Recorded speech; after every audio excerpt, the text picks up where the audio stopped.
Hello, listeners and readers of AwardsWatch.com. This is the Awards Watch Podcast, episode 209. I'm the executive editor, Ryan McQuade. Joining me today is Josh Parham. Hello, hello. And Kevin Lee. Hi. And we are here to talk about Napoleon, Ridley Scott's latest film, post-Thanksgiving. If I sound a little out of it, it's just the turkey high. Is it? Or is it? And we're also going to be talking about our top 5 Ridley Scott films. We're going to dive into who I like to call the Riddler, because the man is always a mystery every time you walk into the theater. You never know what you're going to get, and you have to play Batman as a detective to figure out if it's good or not. And speaking of which, that is definitely the case for his latest film, Napoleon, which made, I believe, about $79 to $80 million worldwide this weekend. It is being distributed by Sony, but in theaters for an exclusive theatrical run. But it, of course, is an Apple TV original film, and of course, directed by the great Ridley Scott. Stars Joaquin Phoenix, a reuniting of Joaquin Phoenix and Ridley Scott since Gladiator, and of course, stars Vanessa Kirby. And it is a movie about an epic that details the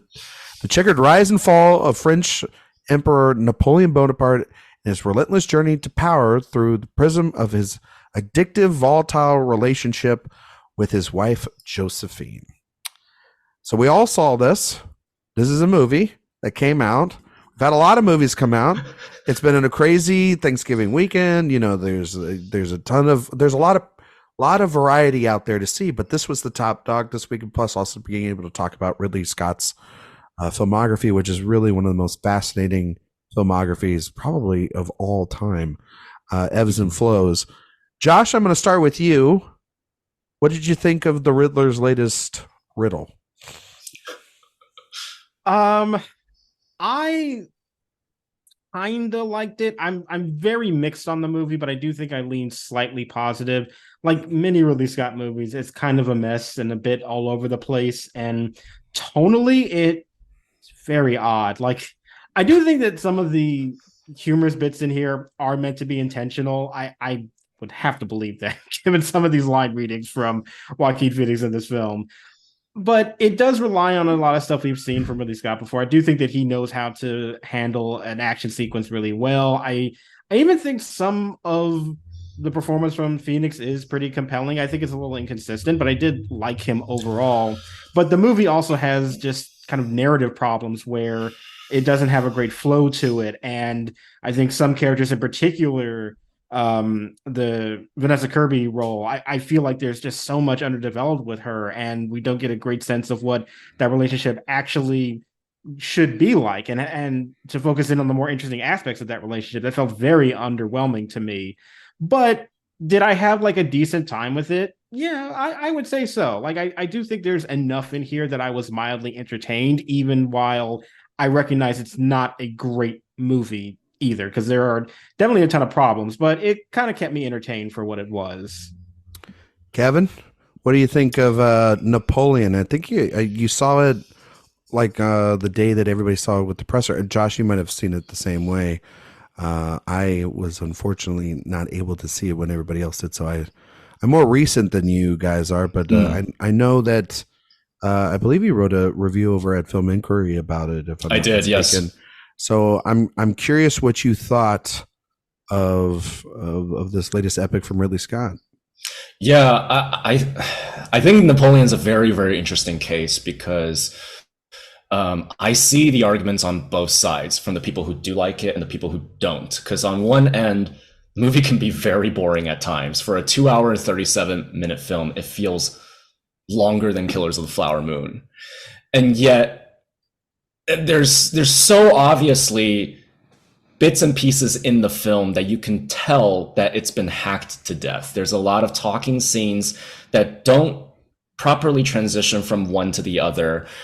The dramatic takeaway from a conversation feels exactly the same as the scene after, or they go up and down and you're like, wait, was a scene skipped or something like that? And it just kept making me think about the 4-hour cut that Ridley Scott is working on that's going to be up on Apple TV later.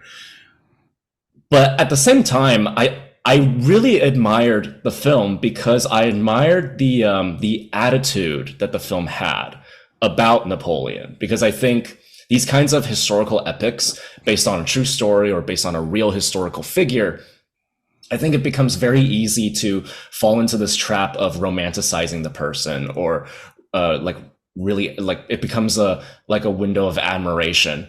And I really respect Ridley Scott for just straight up saying, no, I'm not going to respect this guy. I'm going to make a 2.5 hour long humiliation epic to show like how petty and pathetic of a guy Napoleon was, and that his only strength was the guy knew military strategy. I agree with Josh that the tone just doesn't mesh at all. I think all the action stuff and all the talking stuff felt like two different movies, and they just don't mesh together well.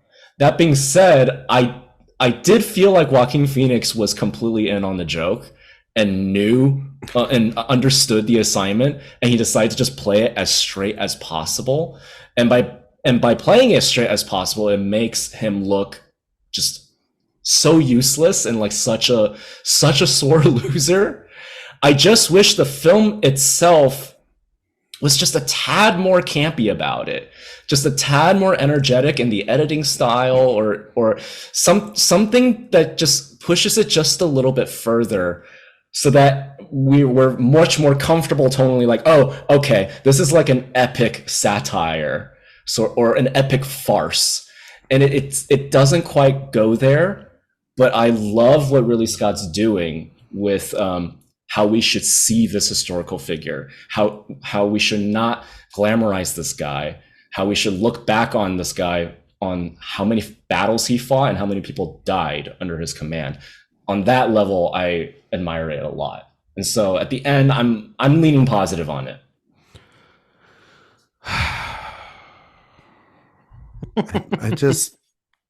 Okay. So I went to this movie last night at like 10:45, which is like last night. Yeah, last night at 10:45. Hey, I didn't want to wake up early in the morning for this. Jesus, that wow. So this was essentially like taking an Ambien, because this thing is boring. Oh. And the problem is that this is not a boring subject, but you should know going in what you're going to get. And I knew what I was going in and getting, because I don't need to know that Ridley Scott is directing this movie. I don't need to know that Vanessa Kirby is in it. I don't need to know if Joaquin Phoenix is playing Napoleon Bonaparte. I need to know that this movie is written by David Scarpa. And that tells you everything you need to know about Ridley Scott's decisions the last 15 to 20 years of his career. If somebody is writing a script that has pretty much no credits whatsoever, or credits that are not good, Ridley Scott is not able, as a director, in my opinion, anymore, to elevate that material beyond what is on the page. And that is clear in what is essentially one of the most interesting romances in the history of civilization. And it is essentially just the most watered down version of that you could ever have. And the intrigue and the interest, to me, was completely gone. The political side of it all, too. We're going to talk about probably a movie today that has political, relationship, action beats, and everything. It's called The Last Duel. That movie, on every technical level, is better than this. And that is a subject matter not many people know about, or people you don't really know about, but you know of the thousands and thousands of books about Napoleon. And so I do appreciate, like you're saying, Kevin, his approach to this, trying to play him all as a sense of like a buffoon, of like this guy who sort of stumbled into all this and really was an expert on the battlefield, but politically was a dingus. Okay. And I get that. And I think Phoenix does like a great job at a couple of those moments, especially when like the politicians are chasing after him. But I've seen that performance before many times. I've seen him get chased by a mob in something like Joker, or in the scene in the at the beginning of The Master, when he's getting chased in the department store. So I've seen him play a buffoon or be vulnerable in those situations before. So it's not like those are far of a stretch. I think his facial expressions a lot of the time in this movie are really what sell his performance. But the movie, technically, if I want to get to that point, I think that that's once again where this movie is underserved, much like House of Gucci.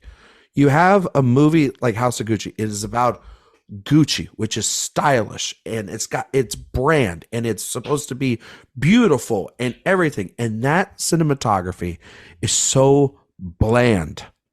You're setting a movie on this battlefield, on these different locations in France, and it's all supposed to look essentially a very elegant but rough. And again, Dariusz Wolski's cinematography here is bland, and it just lulls you to sleep. And the scope of these scenes are fantastic. They remind you of Gladiator. They remind you of Kingdom of Heaven, there's no question he knows how to set up and get the money to set up in a giant action sequence. But it's how you present it is, I think, the problem here. And it seems like it was an eyesore to watch, because I couldn't see in certain sequences, especially night sequences, where I think they're attacking the British early on in the ships. There were moments I could not see who and what was going on. And it's not a screen problem. It's the inability to understand that it's okay to use maybe some natural light. It's okay to maybe just like, I don't know, lighten the place up a bit, because everything looked gray and blue.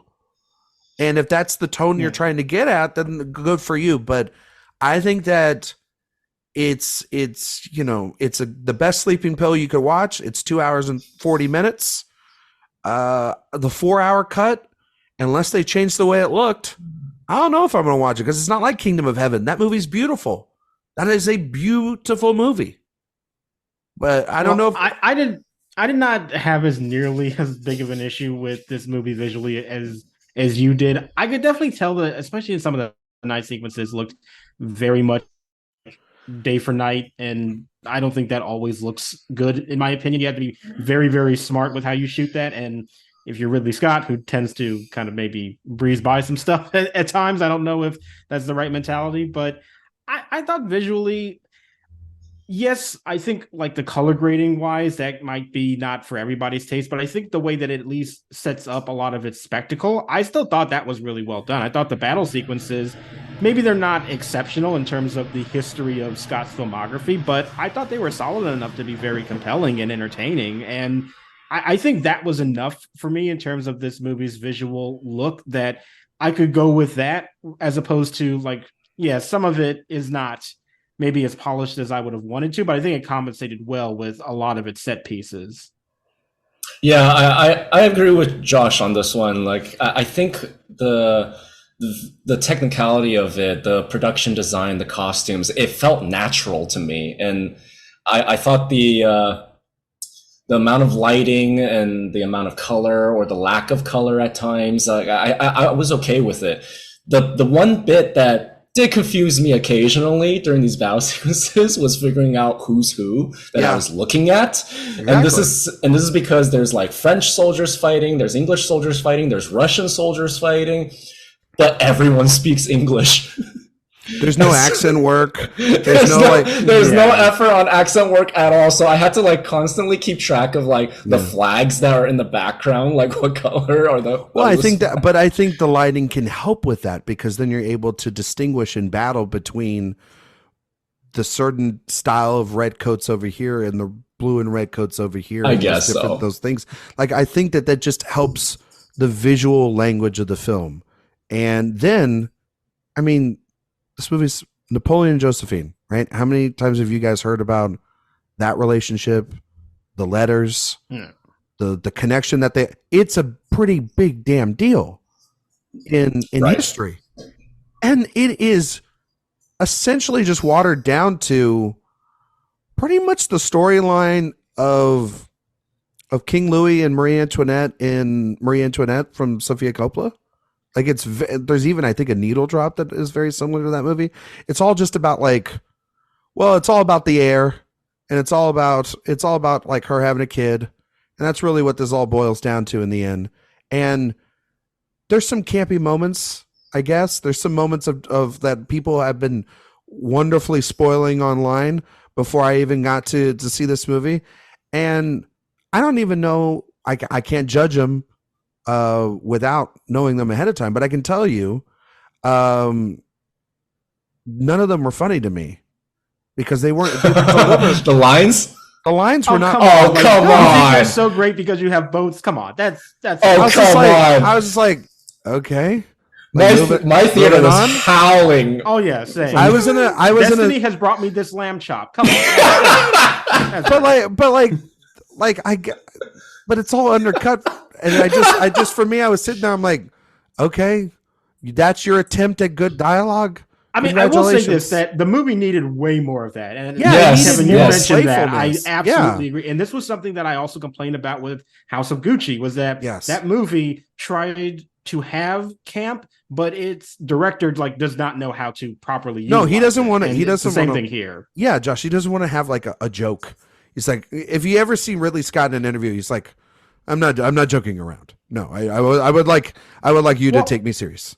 And I think he can be funny. It's just, if you're going to be a particular kind of funny, like camp is, you need to know what you're doing. And he doesn't know what he's doing. And it's interesting because there's bits and pieces of it, sprinkled everywhere in the film. Like even the more action bits still have some campy moments in there. Like the way Ridley Scott directs the coup scene with there's like this, not a long take, but this uninterrupted take of Joaquin falling down the stairs. Yeah. Or even the wink between him and his brother, right? Right. And then there's even the moment where he fires cannonballs at the fucking pyramids, It's like there's bits of it there, but the film as a whole doesn't seem to 100% commit to that tone, because if it did, I think more people would agree that the film moves faster. Because as I was watching it, I felt so torn, because part of me felt,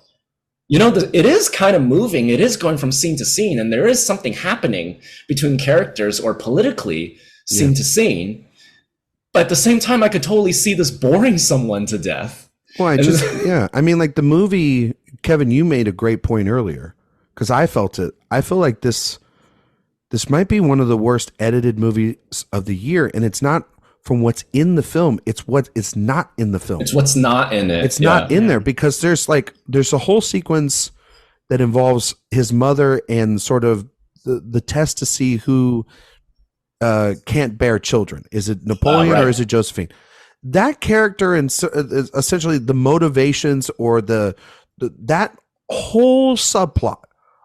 It feels like one would be an interesting movie within itself, but also scenes that are missing from that actress playing that part. She just kind of like, oh yeah, by the way, we said that he was close to his mom. We didn't forget about that. We've got 2 scenes here and we're never touching on this lady ever again. Or it has this wonderful thing of how to really formally Josephine and Napoleon meet. Oh, well, she's a widow and she has these 2 children. So this movie decides to then abandon those 2 children for the next 2.5 hours after the first 10 minutes when you meet them. Like it's like the rules of this, it don't matter, man. You're in a Ridley Scott movie and you'll figure it out in the 4-hour edit. And it's like, well, if you're just going to give us this, I feel watered down version of the movie you want to make, just like Kingdom of Heaven, like the theatrical version of Kingdom of Heaven, not great. The director's cut, much better. Still not the best film, my favorite film. Well, but we're also not judging the director's cut right now because we haven't seen it. We haven't seen it. Yeah. But I agree with him, Josh. I agree with Kevin. Is that you can tell the moments of political discussion and dialogue and intrigue within the characters are cut short to get to the spectacle, and the spectacle is not the best I've ever seen from Ridley Scott. It's solid. It's fine. I would agree with that. It's fine. It's actually kind of feels like it's not the point of the movie at times. Like, well, that's point of this edit is that, but I don't think the overall film, not seeing the other hour and 20 minutes that is cut from this movie, but it feels like that's the movie he wanted to make in reading conversations. He wanted to make it a character study. Well, the character study is the political intrigue and all the stuff behind the scenes. And you don't have enough of that connective tissue to make that compelling, in my opinion. That a lot of my a big part of my admiration and just liking the film comes from those intentions, because I can see that as good as the action sequences are, I can sense that the film is about how those action sequences are consequences of one man's pettiness. Yeah. And I think what really confirmed that to me was how the film ends. The just what ends up happening to Napoleon, but specifically the end text, the way the end text tells us how should we look back on this guy. Yeah. There's like the cynical tone where it's like, yeah, we're not going to look at this in a bright way at all. And I have to say, personally, the last 30 minutes of the film mm-hmm. started to really notice some real world parallels. Yeah. Of Napoleon, that started to remind me of some real people. I felt like in the last 30 minutes, because you actually had a real antagonist that he was actually going up against, and Rupert Friend on the other side. Everett, sorry. Yeah, Friend's different one. Sorry. Who is Everett, great. Who's really great. I loved Rupert Everett in this film. But like, if that was if we're just doing an awful, like, if we just made the movie Waterloo instead of Napoleon, like, much more, that's an actually compelling, interesting character.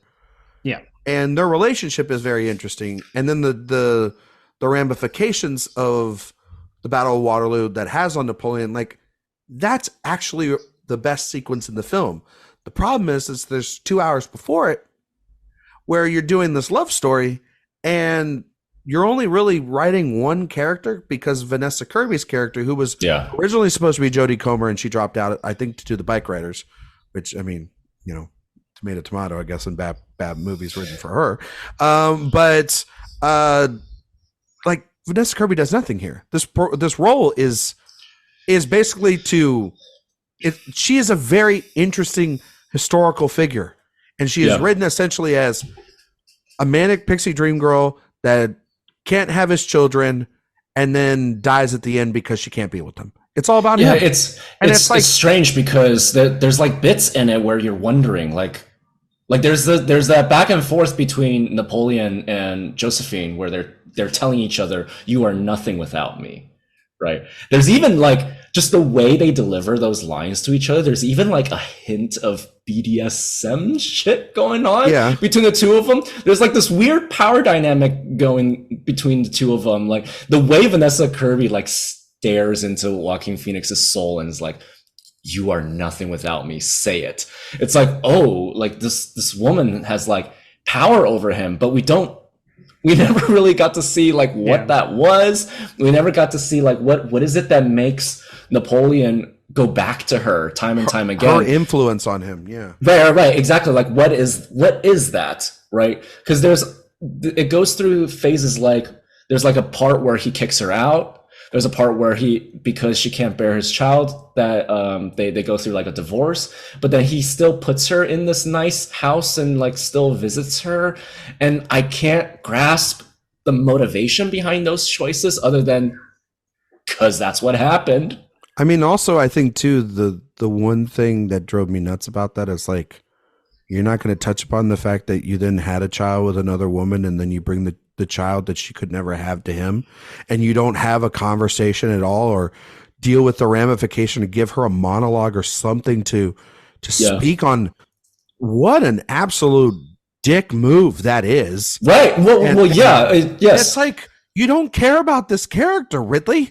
And I mean, Josh, I don't know what you thought of her as on a whole, but it is obviously, I think, the weakest part of this film and the element that feels the most victim to trimming it down. And there's just so much in that character that you feel like there is more to their dynamic that is just not explored. And we just mentioned that moment when they are saying about how, like, you're nothing without me. I get it when he says it to her because he's, a power hungry psychopath. Like, I understand that. But when she said it to him, it follows like right when he says it. Yeah, exactly. That she has done that really justifies her saying that or why he would believe that. And it feels like there's so much more layers to that relationship that we just don't get in this version of the movie. There's bits in there that are interesting to me. Like I thought anytime the movie does a sex scene between the two of them, I thought it's hilarious.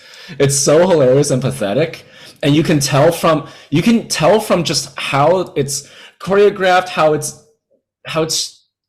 happens in such a matter-of-fact way. You can see there's some sort of influence that she has over him, but it feels like there are scenes missing from it. Because, like, as underwritten Josephine is, I can get something out of Vanessa Kirby's performance. Like, she is doing something, but I feel like the material she's given, we're not seeing it. We're just not seeing it. But she knows something about it. She was given something that allowed her to give a pretty interesting performance, honestly. It's just, I don't think it was actually in the cut. Yeah. If that makes any sense. No, I agree. It is a Ridley Scott movie of the new millennium. It is a mixed bag. Not a lot of them are great. It's not Exodus, Gods and Kings. I'll give it. No, it's not that. It's not his worst, but it also that might be his worst movie. It's not his worst, but as I think we can transition over to the top 5. I don't think it's his worst, but again, it's a movie that had so much potential, and I think that you can't. I mean, Josh, you are right. We have to judge this movie based off what it is. We haven't seen the 4-hour cut film yet. And we don't even know if those. I was going to say we don't know if it's relieved in the 4-hour cut. Exactly. We don't know. We're just speculating. Oh, we don't even know if we're going to get it because he could say it, and then this might be it. And so we have to judge it what it is and what it is. Kevin's a little bit more positive on it. Josh is is in the middle, and I'm very much lower on it. I don't think it's the worst movie I've seen this year, but it's definitely like one that when I look back on my long life, it might be one that I wish I got a little bit of that time back. Be with loved ones, be with you listeners, be with my friends here. Think about that a little bit. As we transition over to our top 5 Ridley Scott films. If you've never listened to top 5 before, we're going to go 5 to 1. If somebody has a movie at 5, but somebody has it at 4, we'll talk about it all at once, just so that we all talk about it at once together. Therefore, we're not having multiple conversations, and this episode is not 7 hours long. Oh, it's going to overlap so much. It's going to overlap a lot because we talk about it. Like, the man has like 30-some films, but his movies really are the cream of the crop. There's no real criteria here other than Ridley Scott movies. I don't expect Napoleon to make anybody's list. We'll go Josh, Kevin, and then myself. Josh, overall, actually, I'll do this overall real quick. Josh, overall, what do you think of Ridley Scott as a filmmaker? I think Ridley Scott is a very important filmmaker, especially to me as I was growing up, because I did find his movies when I was younger and really found myself being attached to them in a very strong way. I think that he is always dependent on the strength of the script. I do believe that, but I think he is somebody that, for the most part, understands how not only to create spectacle, but also good character drama as well, if the material is there. That's always the question, if he has the good material. But if the foundation is solid, I think that he can be a really exciting, great filmmaker. So I have a lot of respect for him, even if his batting average is not always great. And in fact, some days I think maybe his brother had a better filmography than he did. Just overall, but I mean, that's another conversation. I admit, but no, I love Ridley Scott. I think that he is still a really great filmmaker. Okay, Josh stirring the pot. Kevin, the Riddler. Okay, all right. So I love Ridley Scott a lot as a filmmaker, and look, when we talk about like who are some of the best directors of all time, no, I will not be thinking about Ridley Scott because the batting average. Rude. Yeah, I get that. But listen, I think what's important about a filmmaker, about a director, is just feeling that rush and excitement and curiosity of like, what am I getting this time from this filmmaker? Even if it ends up being a miss, it's like, all right, better luck next time. Because I think Ridley Scott has the handlings of like so many things that it's so hard for like most directors. They're good at one thing and one thing only. They're like a one-trick pony, right? Ridley Scott, I think, is good at so many things. It's just for his film to end up being great, the material needs to be there, the script needs to be there.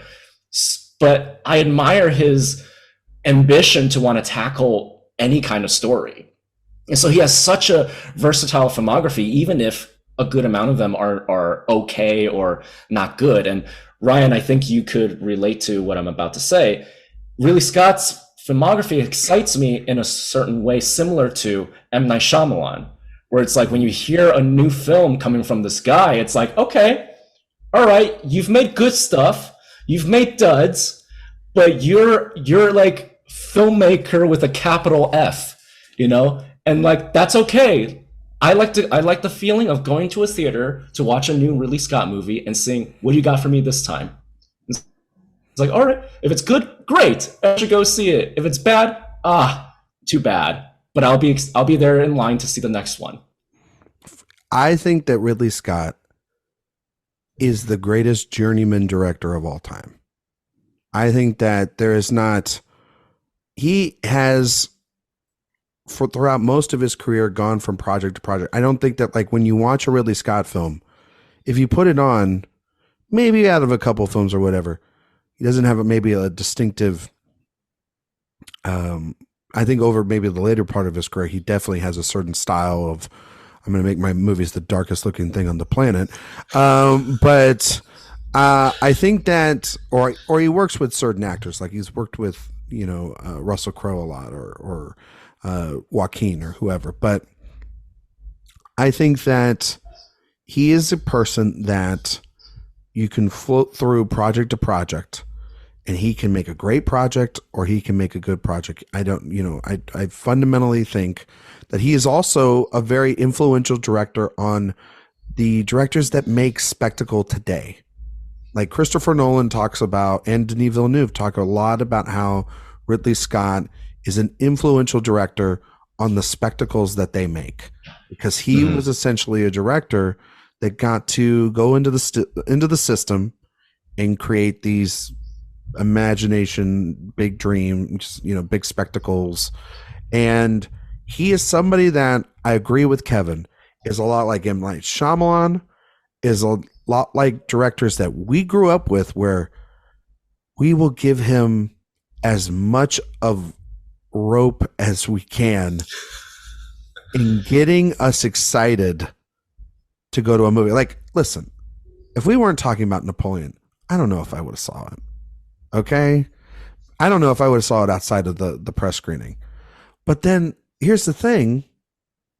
You never know what you're going to get. And that's kind of interesting about directors, because I think with a lot of directors, we know what we're going to get. We know the experience. We know the style, the mood, the tone, just everything about it. Like, Josh, you walk into a Denis Villeneuve movie, you know what you're going to get, right? I mean, David Fincher too. You walk into Fincher, you walk into the Coen brothers, you walk into Wes Anderson. You know what I mean? You walk into these directors, you know what you're going to get. And it's going to be pretty good quality. Sometimes it might be lesser quality for you than others, other films in their filmographies. But you know what you're going to get. with the Riddler. I like to call him the Riddler. There's always a gamble. There's always a gamble, and it's kind of and you know what's great about him too? He doesn't give a fuck. He doesn't give a fuck, and that's the other thing that's kind of great. He just makes this movie. I mean, it speaks a lot that he can keep failing all these many years, and that's another conversation for another time. But he's a lot like Scorsese. He's a lot like other directors.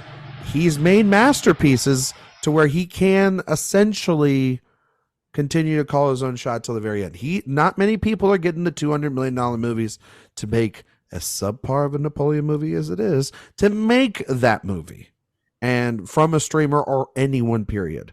And he has done it time and time again. He's made a lot of hits. He's made a lot of flops. He's made some movies in the middle. It's really the most interesting filmography from film to film. And that's what I think I like about him, is that unpredictability is still there at 83 years old. Does that make him my favorite director? Absolutely not. But does that not make him one of the most compelling people in Hollywood? It kind of does. And yeah, a journeyman director is not a bad thing. Right. And I don't think that it's a bad thing to say about him. I think that somebody had to be able to invent the Doug Limans of the world. You know what I mean? And give them a blueprint of how to succeed inside the studio system. Ridley Scott's just been able to do that and elevate it to making them, instead of studio films, Ridley Scott films. That's what I ultimately think it is. So with that being said, Josh, you're number 5. My number 5, I'm going to start this off Exodus, Gods and Kings. Great movie. Not an abomination of cinema at all. And the fact that he dedicated it to his brother too, it's like, man, you must have thought very highly of Tony if that was what you did. Tony's haunting him from the grave. Really. No, I'm going to start off with The Last Duel. I'm going to have that as my number 5. Wow. I think that is a movie that the more it sits with me, the more I do end up really liking it. And I think it's really down to that script.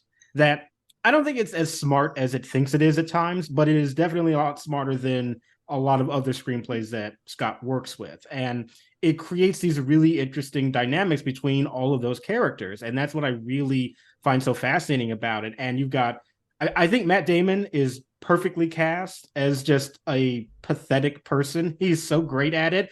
Ben Affleck obviously is just a riot and he's fantastic. And Jodie Comer is incredible in that movie. I think all 3 of those performances are just so spectacular. And obviously Adam Driver as well. So that ensemble is great. It uses its spectacle in both entertaining ways and also ways that propel that narrative forward. And I think it really is one of the few movies in the modern era of Ridley Scott films that actually seems it has a sense of what it wants to actually say with its story. And I find that so admirable. And in this current era of Scott, I think it is by far like the best thing that he's done. Yeah. Kevin, do you have it on your list? I do not, but I did like The Last Duel. I think one of the things I loved about it was genuinely not knowing how it was going to end. Yeah. Yeah. I have it on my list. It's actually my number 5 as well. Mm-hmm. And I think that maybe it's the best script he's worked with in 15 years at least, easily. I think that script was my favorite adapted screenplay of that year. I think it's such a fascinating exercise. And one, Matt Damon and Ben Affleck write good scripts. I'm just going to go out there and say it, they're not going to get the credit, but they really wrote Air this year. And Good Will Hunting and this movie. And of course, bringing in Nicole Hollis-Center to write this alongside them, was so important, because I do not want to hear Ben Affleck and Matt Damon's version of Jodie Comer's character's story of that.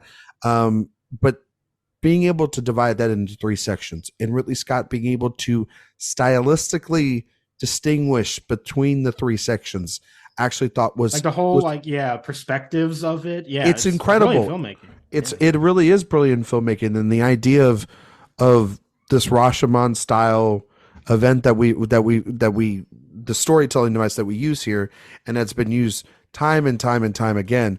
But I just found it to be really, really interesting this go round, and talk about, we talked about it with Napoleon, the idea of using campiness inside a film, but it fitting perfectly. That's what if it's not for Ben Affleck's character.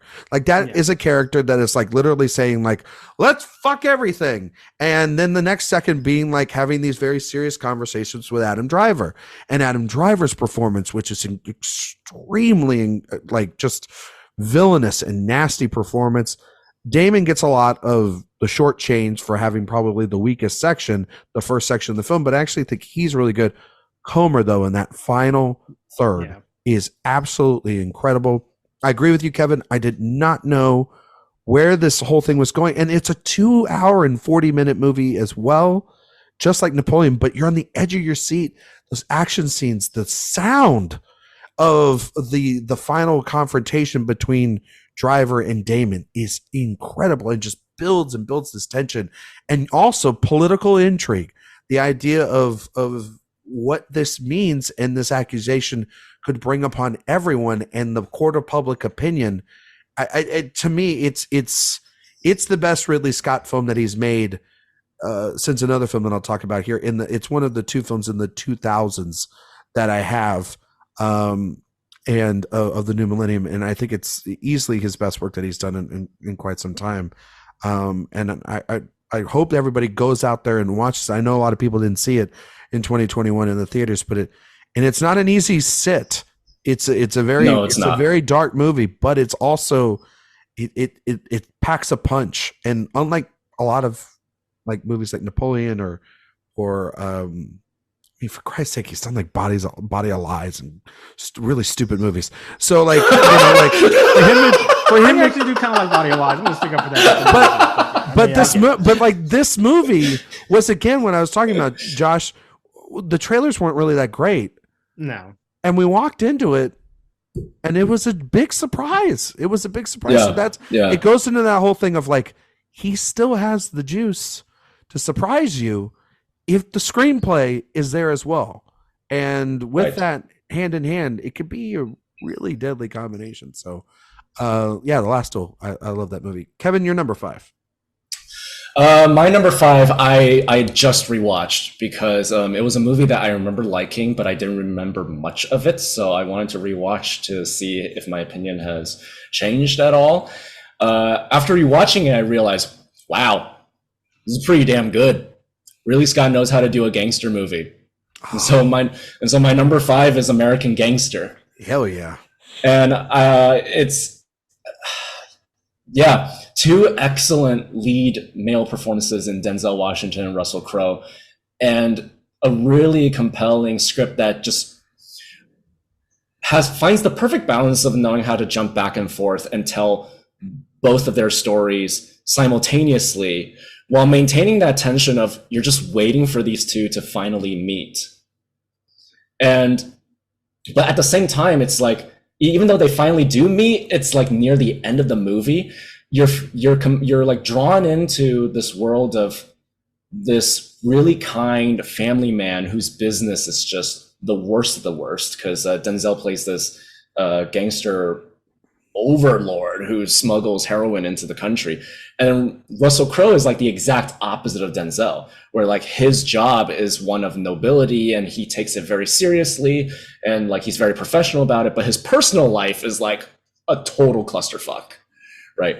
And I love the way the script and how Ridley Scott's direction sort of blurs that morality between these two male leads, and like how they come off as heroes to the right people, but then the worst of the worst to other specific people in their lives. And when it gets to like the last half hour, and especially near the end where the two of them finally meet, it's just such compelling, intense, like it's just simple actor on actor performance that it just it held my attention from start to finish. Josh, is American Gangster in your 5? It is not, but it's a good movie. I have not rewatched that one in a minute, I will admit, but I do remember thinking that it was really good. And I think those pair of performances between Denzel Washington and Russell Crowe are really what makes that movie. It's my number 3. Oh, wow. Okay. I love American Gangster. This was that other 2000s film. I mean, talk about a movie that just moves. It just, the propulsion of every needle drop moving through this. Denzel, I mean, obviously Denzel's muse was essentially working with Tony Scott a lot. They made a lot of action films together, and Russell Crowe was Ridley Scott's muse. I think they made just as many films together as Tony and Denzel made. But the marriage of the two here, like you're mentioning, Kevin, it's this interesting time in New York City. It's the idea of this cop who feels outside of his world, and this gangster who is definitely outside of his element in his world. And these two worlds are boiling to the point right up to the top when then they collide into one another at the end. And those scenes when Russell Crowe and Denzel Washington are sitting across from each other it's almost to the level of De Niro and Pacino in Heat. This level of just the two greatest actors in the world having a moment together and just knocking it out of the park. I think that as much as we talk about Denzel Washington in his performance in that film, and I think he's truly, truly great in the film, Russell Crowe doesn't get enough credit for how just his character is so low. He is this guy that is doing the right thing. You can feel like he's doing it with his job, not taking the money, trying to take down these corrupt cops. You then have, the stuff with his family and him trying to go to law school and everything and doing the right thing. And you have this really is like in the wheelhouse of something that Jay and I talk about a lot on Director Watch, which is the subgenre that we love of people that are good at their jobs. And so you have that film going on, and then you have this rise of this empire. And I mean, who better to play this role than Denzel Washington, who just carries this charisma of being able to carry the shoulder of an entire community up on his shoulders, and through, of course, this drug trade. And I mean, Chiwetel Ejiofor is very good in the film. I think that Josh Brolin is incredible. He's fantastic. This is an ensemble that's incredibly lifted by these two performances. But Scott's, like you're mentioning, Kevin, he just is able to, through this gangster narrative, he's able to also speak a lot, I think, too, about America and where we're at as a country in that time. For sure. And absolutely. It's a big movie. It's a big movie with a lot of ideas. And when you talk about it to somebody, like when somebody asks you, what is this movie about? You generally would talk about like Denzel Washington and Russell Crowe. And it sounds like it's such a, what is this, like a cat and mouse thriller? It's so much more than that. It's about corrupt cops. It's about how it's sort of like the crime is allowed in this country. It's like a systemic problem. The way Ridley Scott constantly has the Vietnam War in the background. Mm-hmm. It's almost like the deterioration of New York City, because by the time, because you see it at the beginning, he's passing out the turkeys with his mentor in New York City. Yeah. Looks very different than when he left, and then he comes back. And then by the end, after Frank comes out of prison, it's a completely different environment that he has not even seen before. That final shot of the movie is incredible and just super, super sad for also too, of this man that like how much when he's talking about to Richie about like, yeah, I know that the drugs and everything that it's bad, but also what about what he did for the community? What about the fact that what you're not going to do for the community when a figure like this is gone? It's this interesting just ecosystem of exactly, of just like what is right, what is wrong, what vices do we take over the virtues of others? Yeah, it's really fascinating. Reminds me of some of Scorsese's best films. Yeah, that's and I know that it got kind of ripped for that in 2007. I think it's one of those like really great kind of epic storytelling things that we got from that year, and a movie that I think has aged really well for Ridley Scott, considering the fact of his other movies. You go back to this one, you go, you know what, maybe it's not that bad. And the extended cut, it adds a little bit extra, but I think the theatrical cut perfectly just fine as it is. So also talk about really good editing in a movie, like Like how you got the cops breaking into the building. Yes. With the corrupt cops breaking into Denzel's family home at the same time. Incredible. Brilliant. And the whole sequence where they're like taking the plane apart. It's just you're like at the edge of your seat. And then he killed a man using a piano. Incredible. Incredible stuff. Just incredible stuff. Incredible deaths in this movie. All right, Josh, you're number 4. My number 4 is a movie that I would probably say maybe it's the most underrated film in his entire filmography, but I absolutely love it. And for me, that is Matchstick Men. Oh, I didn't think he was going there. I thought he was going somewhere else. I love Matchstick Men. I remember watching it when I was younger and just falling in love with it, and I have been in love with that movie ever since. Like it's pretty much not a Ridley Scott movie at all. You know, it's contemporary setting. It's no big action sequence. It's almost like pure comedy in most places, but I just find it so compelling. I love the like cat and mouse game that it has, this sort of thriller element with these con artists, and so obviously there's a lot of twists and turns there that I think are just so fun and interesting. Nicolas Cage, he's giving a Nicolas Cage performance for sure, but like, when is that not entertaining to watch? It's amazing. You know, it's still like one of the bigger roles of his, like in terms of like, you know, his choices, big acting choices, but I still really, really love it. And Sam Rockwell is also one of the first times I remember seeing him in a movie. He's so hilarious and fun.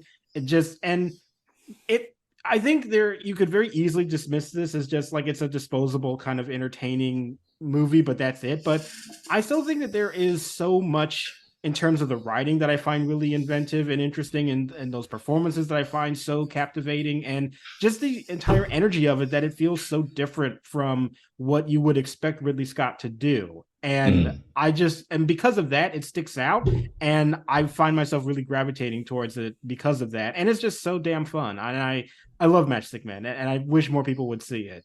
It's not on my list, Kevin. Is it on yours? It's not on mine because I don't remember it well. I gotta rewatch it. It's like 6 to 10, 6 to 10 range. It's one that I desperately need to rewatch. Yeah.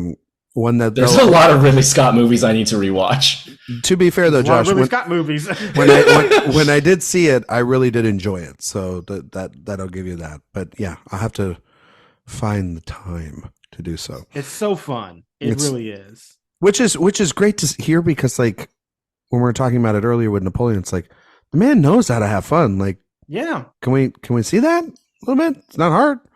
And not even like a shootout. You know, there's no big action scenes in this at all. It feels very atypical for feels Ridley unlike Scott. him, actually.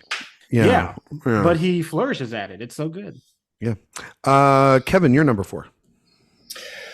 I don't know if this is unpopular or not. Here we go. Like, maybe it is popular. Maybe I'm just being weird. My number 4 is The Martian. Oh, well, that is popular, but I think just because it's one of the most rewatchable films of the 2010s, in my opinion. It is so entertaining. I love how pro science it is. You're like learning stuff as you're watching it. It's such a simple, captivating premise from start to finish. It's one of my favorite Matt Damon performances. He carries that entire movie on his shoulders, and he barely has any actor to play off of. And I think a big part of what makes that film work so well is the humor. Yeah. There's so much of Matt Damon just like talking to himself to stay sane. And I think a lot of it feels very grounded and wholesome and just creative. And I didn't know that Ridley Scott could like do something that's that fun and energetic, and it was like such a good reminder to me that like, oh man, like if the material is right, like Ridley Scott can direct the shit out of a movie. It's another one that with a large ensemble cast and everyone in it, I enjoyed watching. Chiwetel Ejiofor is fantastic in it. Sean Bean is in it, and he's great too. Jessica Chastain is great in it. It's just almost, there's like so many famous actors in that movie, and everyone is just having a really good time. And I love how there's no villain in this movie either. It really is just a story of people coming together with their knowledge and their resources and solving problem after problem after problem. And if they solve enough problems, they get to save Matt Damon. Matt Damon gets to come home. And I just think we need more movies like that. We need more movies about people coming together and solving problems. And The Martian is a movie that I think is so entertaining from start to finish. It never sags in pacing for me. Yeah. And by the time it's over, you feel good. You feel good. And sometimes that's all you need. Yeah.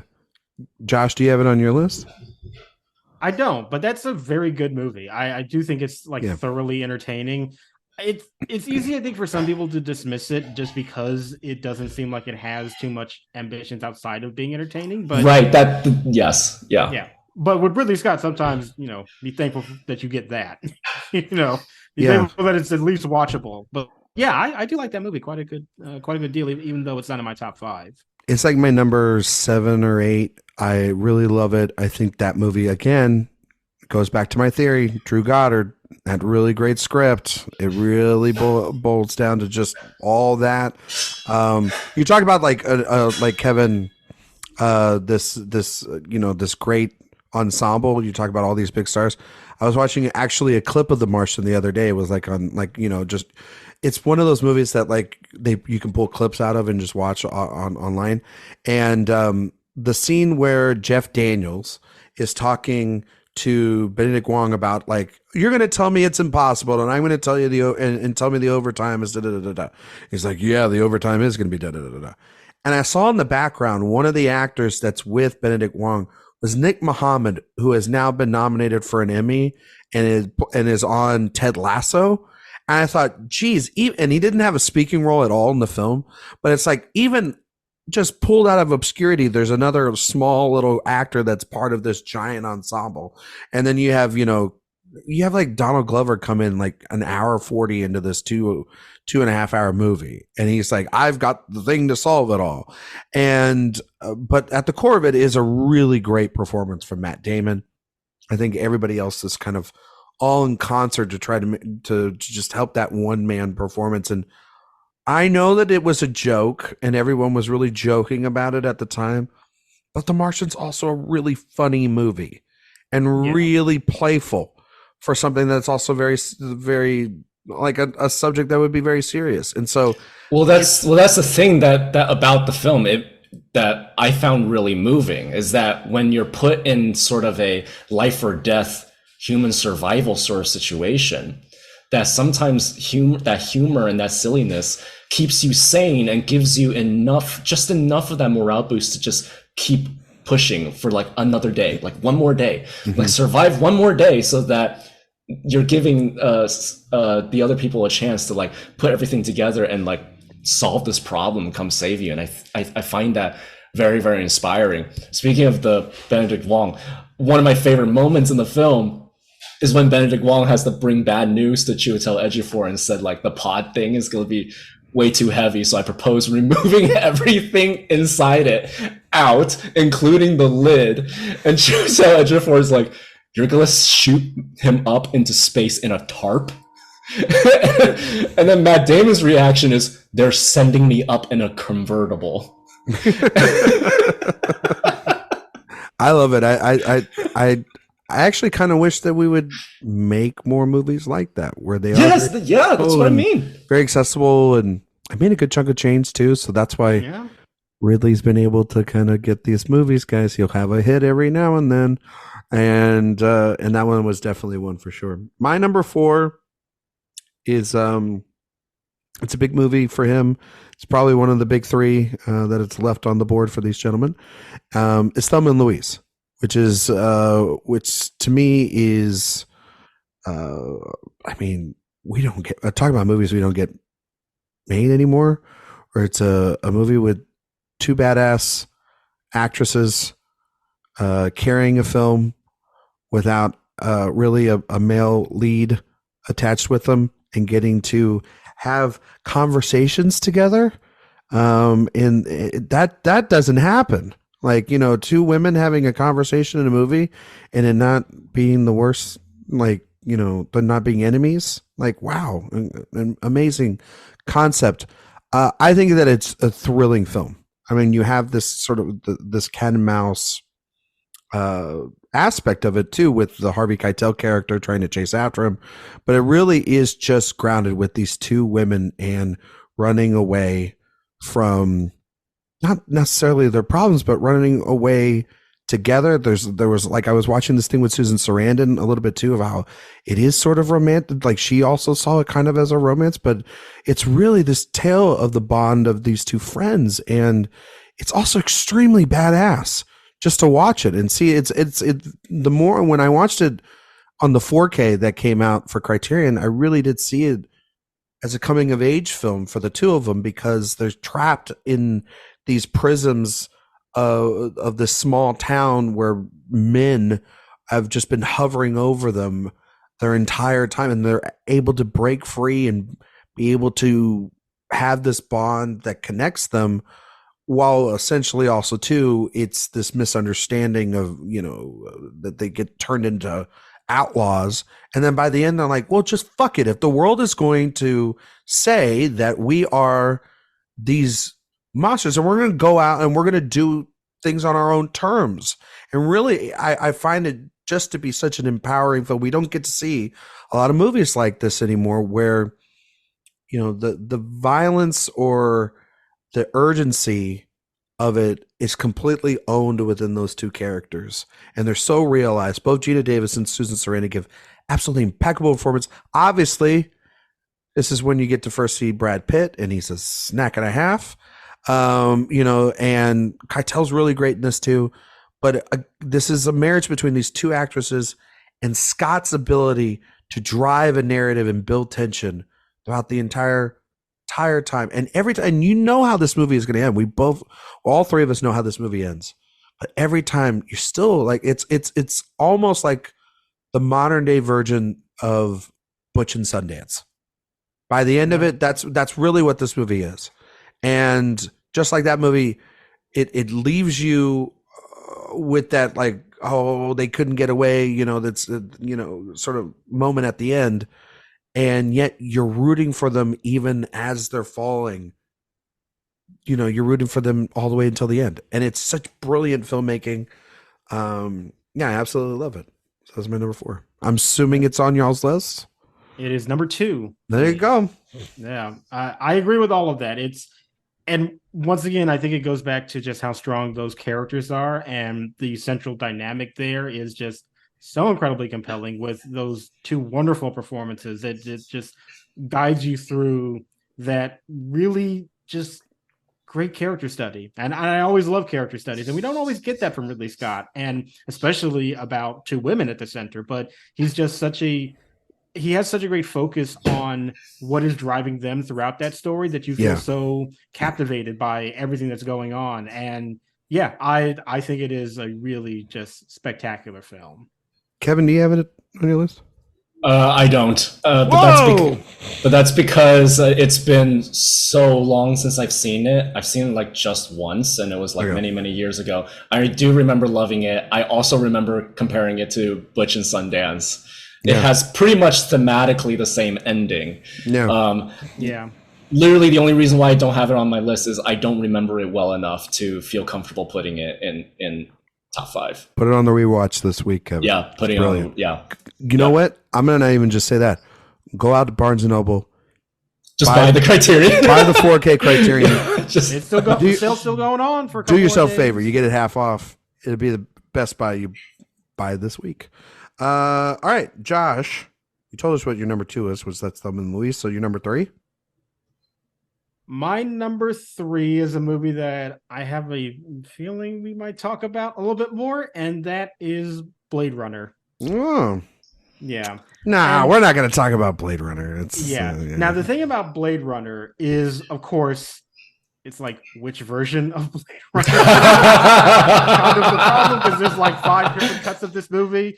But you know, I'm just gonna say generally, whatever version you want to think about of Blade Runner, that's it. You know, but it's impossible to deny how influential this movie is.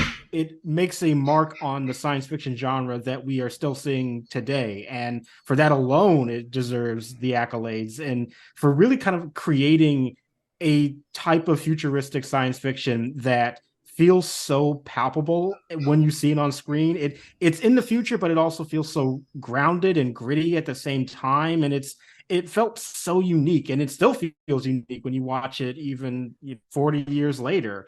And I think that it is absolutely one of the defining movies of his filmography. There's the fact that we are still referencing it to this day means so much. And you get this really great Harrison Ford performance in the center, which does all the things that he does well, which is be kind of quiet and stoic, but so captivating with his screen presence. And even though it borrows with a lot of like film noir tropes, it repackages those tropes in a new setting that is just so vibrant and alive. And every time I watch the movie, like I said, no matter what version it is, you are just sucked into that world. And it looks great. It sounds great. It's a masterpiece in his filmography, absolutely, for sure. And the only reason it isn't like my number 2 ahead of Thelma and Louise is just because there are so many different versions of that movie. So it's hard to pick.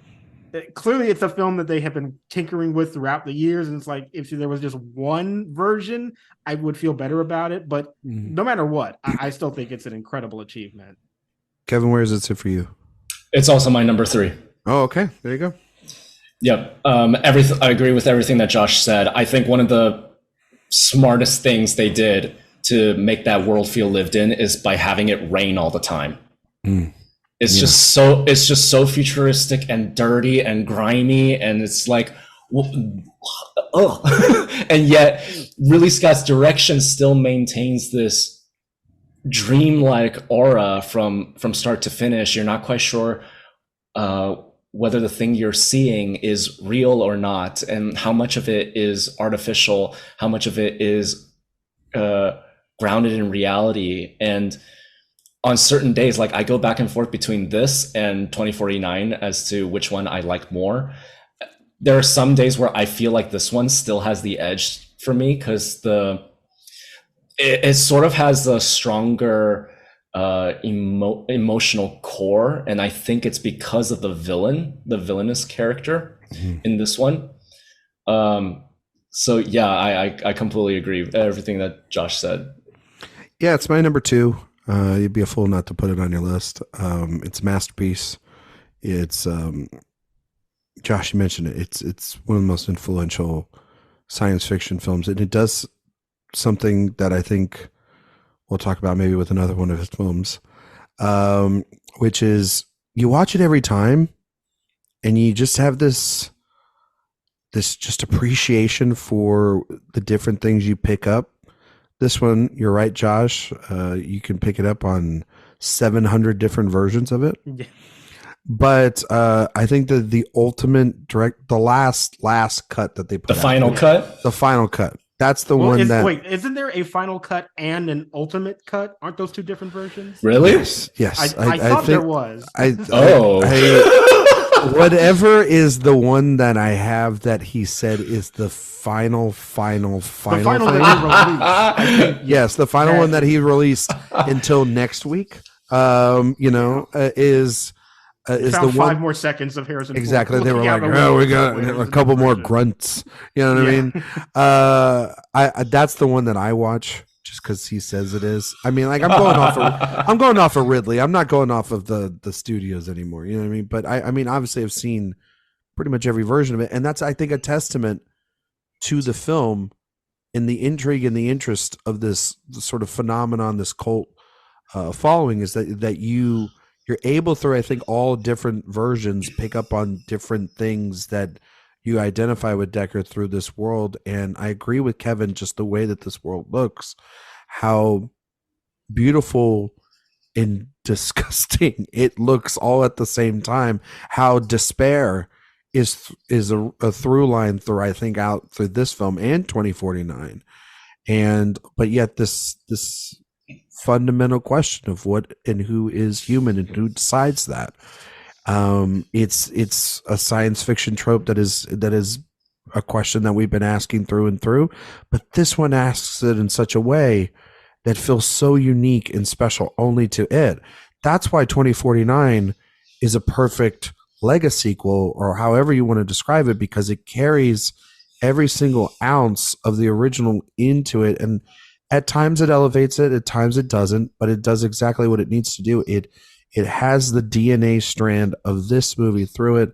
Yeah. The support's phenomenal. But Kevin, you mentioned it perfectly. Rutger Hauer is incredible in this movie. So is just the world building, the costuming, the setup, everything. It's kind of amazing that this is like the third film in his filmography, and he's able to hone everything in it. Or no, it's the second film in his filmography. Or no, third. But yeah, it's third. Yeah, and he already had that level of sort of mastery at that point too, to understand just also how to use a star like Harrison Ford in this role too, who's incredible and very underrated performance for him in such this big sci-fi film. So yeah, I love Blade Runner. I'm going to put on one of the 95 cuts tonight, probably. You never know. Kevin, I had mentioned my number 2, which is Blade Runner, and Josh's number 2 was Thelma and Louise. So your number 2 is? Oh, we're going to have a fun conversation with this one, because I've also been keeping track. I have a feeling what the number ones are for you guys. So this might be interesting. My number 2 is Alien. Wow. Okay. I know where you're going here now. Okay. Well, we'll all talk about Alien. Mm-hmm. Because it is my number 1. It is my number 1. Yeah, it's not even a secret. I saw how this conversation was going to go. I can't wait to talk about a good year in about 5 minutes. It's going to be great. So pretty much everything we said about the world building and the sci-fi immersion, how it feels lived in for Blade Runner, I think Ridley Scott perfected that in Alien. For like the interior of the ship that feels so futuristic yet so worn down. There's like sweat and condensation and handprints everywhere. It's just grimy, and just it's the perfect environment to do a claustrophobic thriller. And I think going back to Alien time and time again, I think it always catches me off guard how much the film takes its time in the first half. And I remember when Ridley Scott did Prometheus in 2012, a lot of the backlash on that film was, what is that symbolism, and what is that about, and what is that imagery? I don't explain, movie. Why aren't you explaining things? And that was so funny to me, because the first half of Alien doesn't explain anything either. You know, it's easy to forget that the characters run into a lot of stuff before they even encounter that egg. But I think that sense of not knowing, but there's a history there, there's like a lore there, I think that's what makes it that much more terrifying. It's tapping into the fear of the unknown. And I think what Ridley Scott's so good at is making you afraid of, well, once the alien is out and it grows like exponentially fast. Ridley Scott is like such a master of making you just question literally what's around the corner of the hallway, right?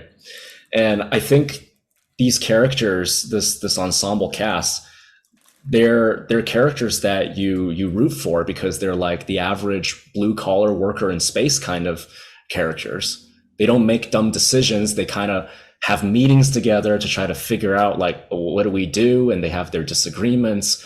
And this was when nobody knew that Sigourney Weaver was going to be the lead.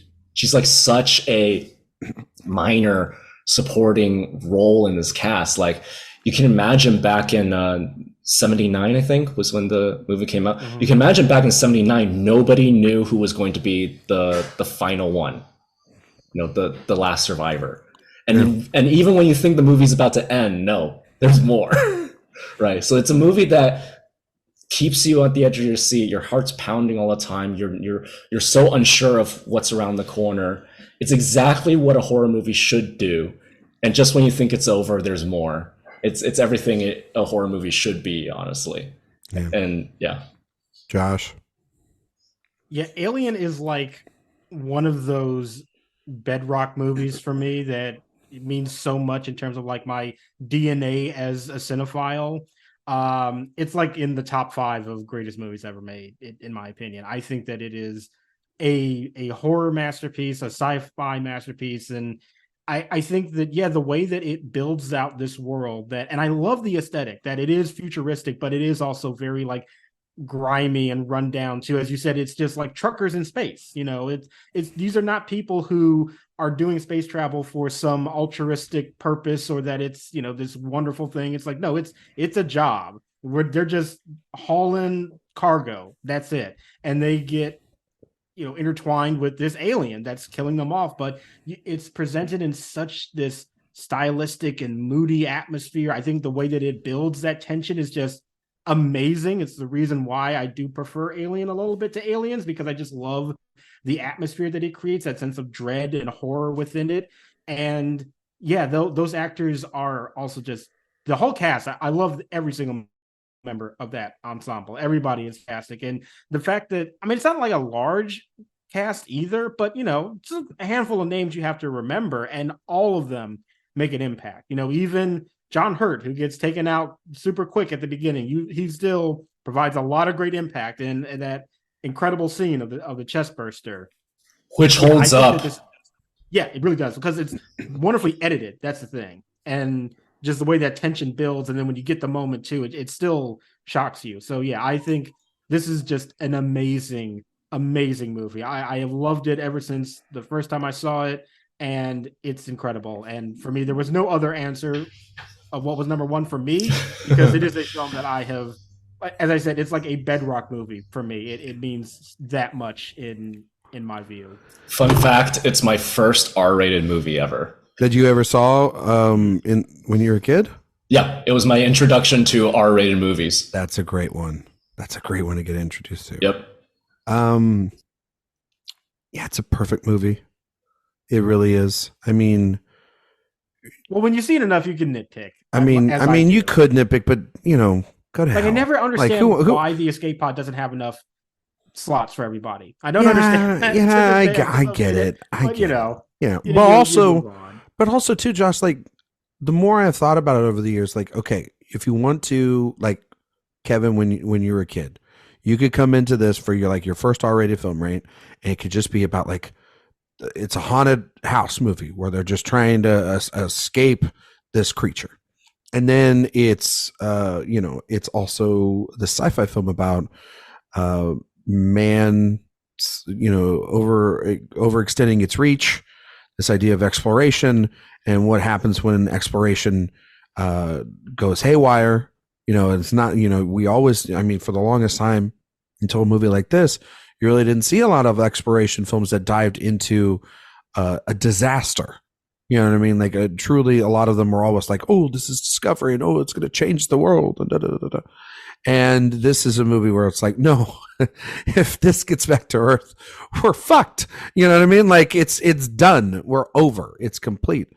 But then also you think about it too, there's multiple other ways you could interpret it.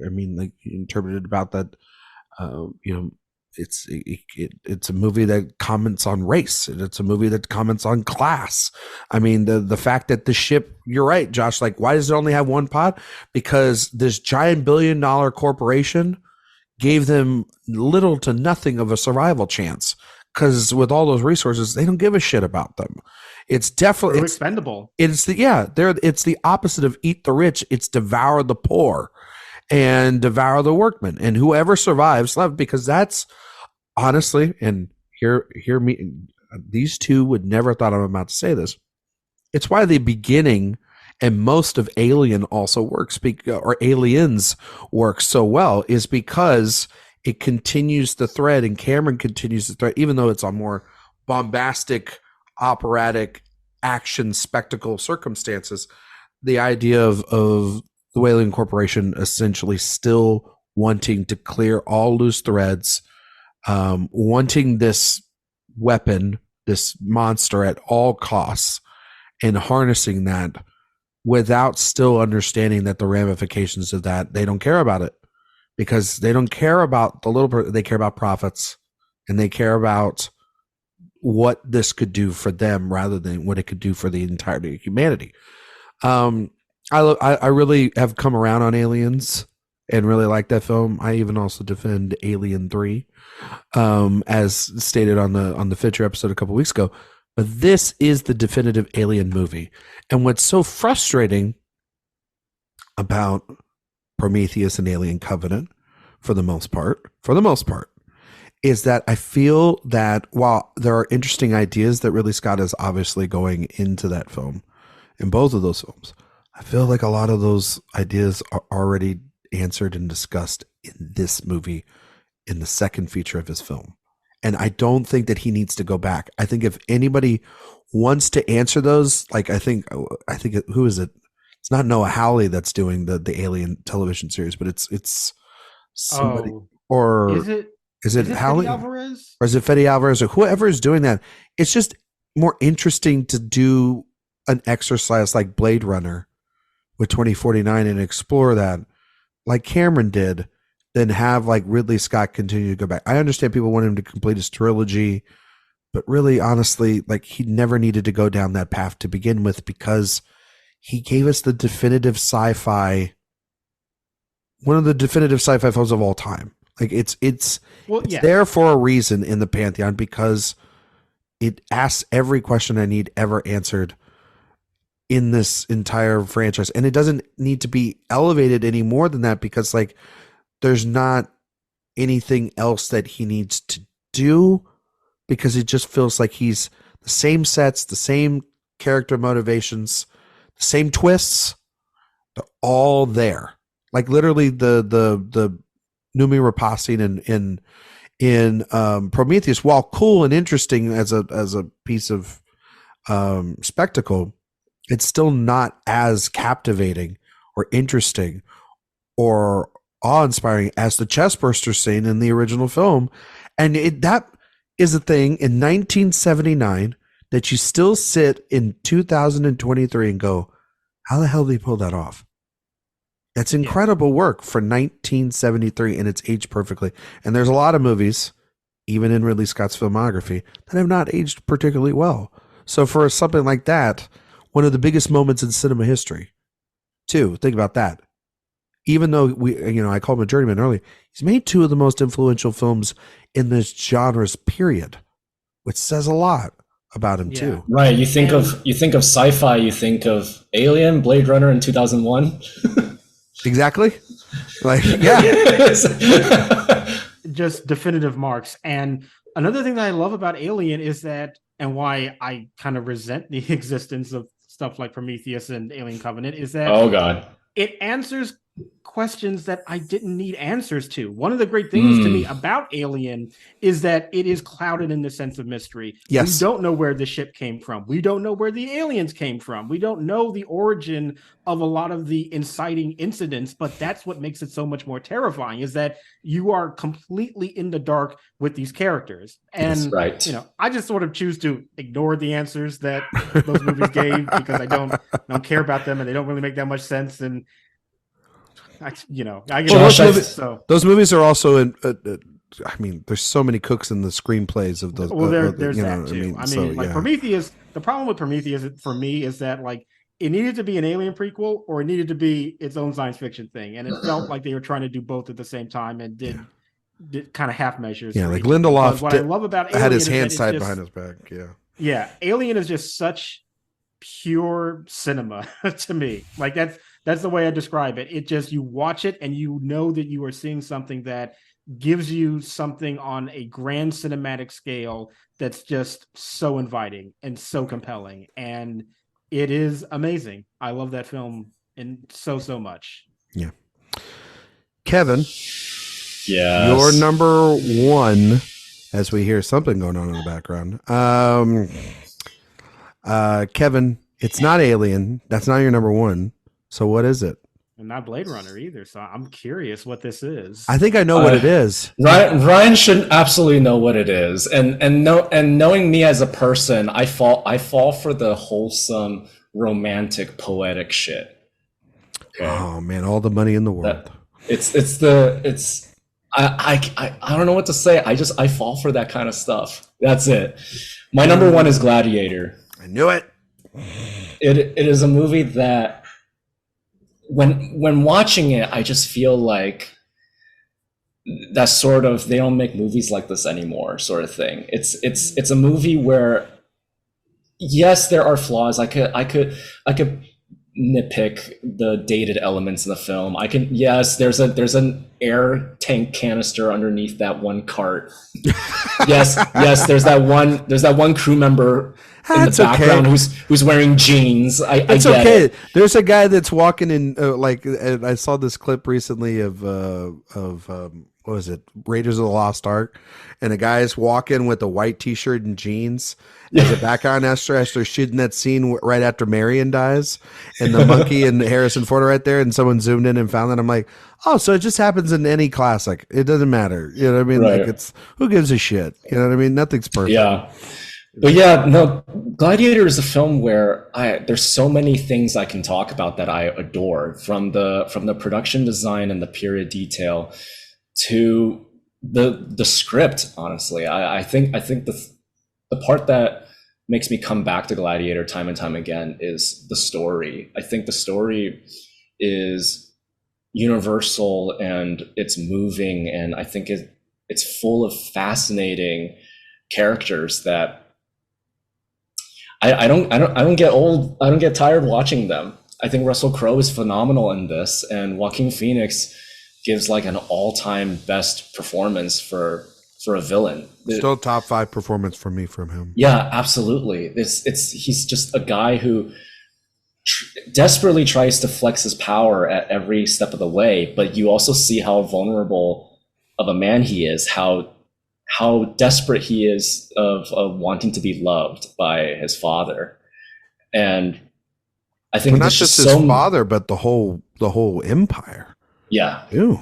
Yeah. So there's a lot of psychological torment going on with that character that becomes more interesting once he realizes that Russell Crowe's Maximus is still alive, and he confronts him right there in the Colosseum. But in addition to that, there's lines in this film, there's deliveries of those lines that makes me think of other epics like Lord of the Rings, where you hear the lines and the way it's delivered, and you hear that score by Hans Zimmer, and it lifts your soul, you know. And that's the best I could explain it. Like when what's his name, Oliver Reed's character, when he's talking about the Colosseum to Russell Crowe. And we haven't even seen the Colosseum just yet, but we hear about it through words. And I think that's one of the strengths of the film, in my opinion, just the stuff that they talk about, the way they talk about Rome as not just a country, but they talk about Rome like a person. Yes. You know, like an idea. And I miss stories that feel like that. Mm-hmm. You know, I think Lord of the Rings are movies that are like that. And more recently, like, I think Black Panther kind of taps into that. The way characters talk about Wakanda kind of does remind me of that. Yeah. But like that sort of romance in the language is something that I miss in large scale, expensive blockbusters. Yeah. And so watching something like Gladiator, it gives me a lot of life and hope for cinema. It's like, oh, this is what movies can be. You know, Josh, are you entertained or not entertained by Gladiator? I like Gladiator. In fact, I just actually rewatched it not too long ago because I talked about it on another podcast. And, you know, I think it's a good movie. I did not love it as much as I remember in the past. For me, I actually have to say that the story was the thing that I took a lot of issue with, because it is a throwback for sure. And I think it's a throwback in both good and bad ways. And I think that story is kind of broad and it's not very complicated, which it doesn't need to be. Yeah, I'm not saying that, but I do think that the crafts and the performances do a lot of heavy lifting for, in my opinion, what is a little bit of a weak narrative. But I still like it. I still think that it is thoroughly entertaining. It is, and Russell Crowe, I think, delivers the quintessential movie star performance in that film. I absolutely agree with that. Like that character is sort of nothing without his just general magnetism on screen. And I also really love Oliver Reed too. To me, he is the one I would have given a supporting actor nomination to, because I think he's just fantastic. Because he's also old school too. Like he comes from the world of movie making that Gladiator is harkening back to, so he feels so like a natural fit within that environment. Yeah, so it's a movie I have some issues with. I don't think it's a great film, but it is one that I think is also very, very compelling when you watch it. Movie kind of rules. Movie kind of slaps. It's got moments where you just are like, shit. It's undeniable. I get why Aaron Brockovich didn't win Best Picture. You know what I mean? Like a movie that I love. I love Aaron Brockovich, but you're like, the more I think about it, the more I might have voted for Aaron Brockovich. I might have voted for it too, Josh. That's why I said I specifically said that one. But you know, I get it's what was it? Also, wasn't it like Traffic and Chocolat? Traffic. And then Chocolat, which you know, hey, don't knock Chocolat. But I get it. It's a movie that Kevin's absolutely right. It's a movie built in nostalgia, in the kind of Hollywood epics that we don't get, the sort of giant, big epic that I think Ridley Scott, since he made this, has been trying to chase and mimic for a while. I think Kingdom of Heaven is a response to this. I think The Last Duel is a response to this. Even Exodus, Gods and Kings is a response to this. Napoleon is a response to this. He is trying to almost, it's like studios want him to make the next Gladiator. The problem is, and they're even going to try to get him to make the next Gladiator with Gladiator freaking 2. But here's the problem with that. And while, I mean, I am interested in seeing whatever the hell that is, because it's got an impressive cast, including his reunitement with Denzel Washington and Paul Mescal as the lead, which is, I mean, a great person to get right now if you're going to leave your films. But there's something about Russell Crowe at the height of his powers as an actor in this kind of role, and he just absolutely knocks it out of the park. It is one of those performances. It's not what I would have ever given him the Oscar for. I would have been the year before for The Insider. But I totally get it. It's just one of those, like, I'm a movie star. Get out of my fucking way. I'm going to rip this movie into a new atmosphere. And I think he nails it. And I think Joaquin is perfectly cast. This is honestly kind of a mode he was in for a little while after that, but that's okay. He found himself again later on in his career, but yeah, I think I can forgive a movie like this more than I think Napoleon, because a movie like this, for me, Josh, and I saw it last year, and I agree with you. Some of the story bits and some of the Zimmer score can get a little grating at times. It is, and these movies are long, but the story, I think, is compelling enough. The political intrigue here is interesting enough. The dynamic between Phoenix and Crowe is really what drives it home. And then those sequences in the Coliseum, or any action sequence of this movie, from the beginning opening scene all the way until the final one, they're purposely placed when you think you're about to run out of runway and it's gonna get boring or it's gonna get repetitive. He puts in a new scene, or he puts in a new just set piece, and you're just hooked right back in, and you can't lose the attention of yourself. So because they have story purpose. Yeah, and the action has story purpose. Exactly. And that's the problem with a lot of action movies nowadays, is that they lose their sense of purpose just for spectacle purposes. And and this movie's, for the most part, practically done. And if you can see some of the CGI, that is for sure, but or the gas tanks in the back. Exactly, you can. And it's fine. Yeah. But you know what? That's kind of the charm of it. Nowadays, they just airbrush that shit out, and that's the charm of having a movie that's made trying to earnestly do it the right way. And so it's also one of those things that we were talking about a little bit before the show about, we were just talking about Oscar chances before the show. That's something we'll tap into a little bit next week. The intersection between the general audiences, the critics, the box office, the critical acclaim, all of it. It's one of those like undeniable hits that just everyone at the end of the day was like, you know what, that's a good movie. Let's reward a good movie like that. I haven't done that in a while. You know what I mean? And it feels like it's still one of those movies in Scott's filmography. You're like, well, he went on to make some big duds, but hey, made Gladiator, didn't he? Because it's still one of the only, it's that and Black Hawk Down of the recent films that are put above the title card. Still, when it's like from Ridley Scott, the director of Gladiator. It's not Alien and Blade Runner actually anymore. It's Gladiator and Black Hawk Down, which I wouldn't put Black Hawk Down, but that's just me. But, I'd easily put All the Money in the World. That's exactly what I would put instead of Black Hawk Down. No, I'm just kidding. But Gladiator. I kind of like All the Money in the World.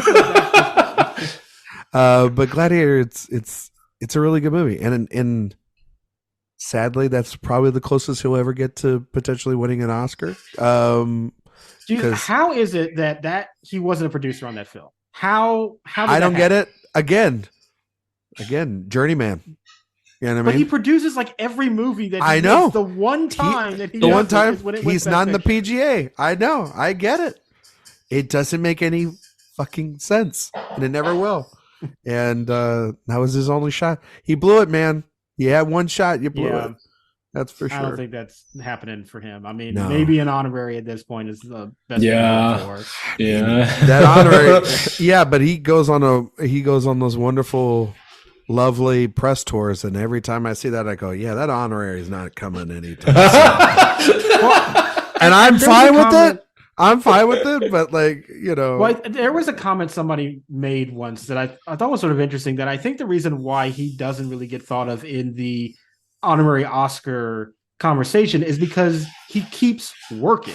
Like, he doesn't give people a chance to stop and think like, we actually should give him something because our chances are going. He's got like one movie right after another, and it's admirable for somebody in their mid 80s, but it doesn't allow people to feel like he's in the position where he's not working so much, so we have to give him something because he's constantly working. You're talking about that contradiction, that paradox of like, because he's too busy, we don't think about him through like a legacy standpoint. Because it's always like, well, there's going to be another Ridley Scott movie, because there's always another Ridley Scott movie. You don't even think that he's in his 80s right Sometimes multiple movies in the same year. Exactly. I think you might be right about that, Josh. I mean, also too, I would push back. I mean, like, Spike makes a lot of movies, and they gave him an honorary, but there's far in between, right? Is what you're saying. And like, he's making one like every other year, and there's obviously a big, historical significance to Spike's work, and it's not to say that there isn't with Ridley's, but like, the Academy. But like every Ridley Scott movie is an event. It's very well publicized. Like, I love Spike, but nobody's. There's a handful of movies that I would say the title to somebody, they have no idea. They would be like, who did a Humana? You know what I mean? Like, the Sweet Blood of what? The Sweet. Yeah, more better who? You know what I mean? Like, exactly. No, I get you. No, but also too, I think that Spike's filmography is also too a little bit better of an average than Ridley Scott's. He's got a lot of duds in there. Like, we didn't talk about them, but there's also Spike has one of the most egregious Oscar snubs ever in a director's filmography. Exactly. And no matter what you think about Ridley Scott, he had a movie that won Best Picture. Yes, again, also too, he's Ridley Scott. He's 83 years old. He's getting $200 million movies. Something like Spike Lee should get a $200 million movie. Is that ever going to happen? Like, I always bring it up. He tried to for The Five Bloods, and the budget that Netflix gave him was like, yeah, but he still made it look better than any Ridley Scott movie over the last 25 years. I'll tell you that. Yeah, exactly. Five Bloods rules. I can't wait for them. I can't wait for Spike to get the $100 million for the Viagra musical. That's what I'm waiting for. I really want it. I really want the Viagra.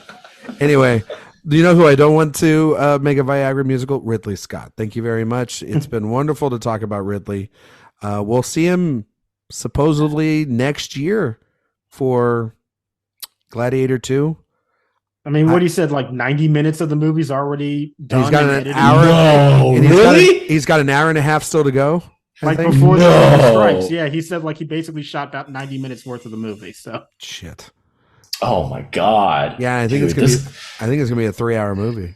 Dude, this guy is just always working. Yeah. It's gotta stop. I mean, I would hope to have that kind of stamina. I know. I mean, Kevin, more than Josh and myself, I really gotta ask you, since it is your number one, scale of 1 to 10, how nervous are you for Gladiator 2? 10. Yeah. I thought you were going to ask me how excited I am. Is that nervous? I'm like, oh, nervous. Okay. No, nervous is the right question. No, excited. I can't believe it's happening. It's like, for me personally, it's in the same camp as I can't believe we're getting a Mufasa movie. Oh, okay. It's that sort of. Who thought this was a good idea? I don't know what this thing's going to be, but again, Josh, I have hope. Weirdly enough, I have hope because you never know what you're going to get. I always do this to myself. I feel like he is just the embodiment of you got to stop doing this to yourself and punishing yourself. But damn it, like it's got Paul and Denzel and Pedro Pascal, and I mean he's collecting some very attractive men. Yeah. Although let me rain on your parade. Written by David Scarpa. Son of a bitch. All right. Well, Gladiator 2 will be in theaters next year, and we'll talk about it then. Yeah. We'll talk about most disappointing sequels of all time. Who knows? Hey, that's a tough 5 to think about. Anyway. Josh, can you tell everybody where they can find you and all your work on the internet? You can find me on Twitter and Letterboxd at JR Parham, and you can find my work over on Next Best Picture and AwardsWatch. Go also to the website, and Josh just did an interview with the cinematographer for All the Strangers. It was a fantastic interview. It's up on the website right now. Great job, as always. Josh. Thank you, sir. Kevin Lee. Where can we find you and all your work, sir? You can find all of my work on AwardsWatch and Film Inquiry and That Shelf. I am on Twitter at KLEE_film review. Kevin had reviews of Wish, really disappointing film, and then disappointing that it performed below Napoleon, and so disappointing we're not talking about it at all this weekend. Think about that. It's a good movie. Good job, Disney. Real smooth. But also you had a review for, what is it, Godzilla -1? Yes, it's the new Godzilla movie, and it's pretty awesome, guys. I'm actually very much looking forward to seeing it when I get the chance. But yes, I don't trust anybody to make a Godzilla movie except that crew. Yeah. Yeah, I'm not trusting what is it, Warner Brothers or Legendary at this moment. But I did hear good things about the Monarch show. Okay. I did hear good things. I haven't seen it myself, but I did hear good things. Okay. Well, you're gonna have to go and check and get back to us. Yeah, I would. Yeah. You can find all of my work at AwardsWatch.com. You can find me on Twitter, Instagram, Letterboxd at Ryan McQuade 77. If you like shows, Director Watch going on right now. We are covering the films of Paul Thomas Anderson. We just had the Magnolia episode that was released last week. This week we will have Punch Drunk Love, and the guest for this week will be none other than the great Robert Daniels. Oh wow! Yeah, and so we will have that episode out on Thursdays, like we always do.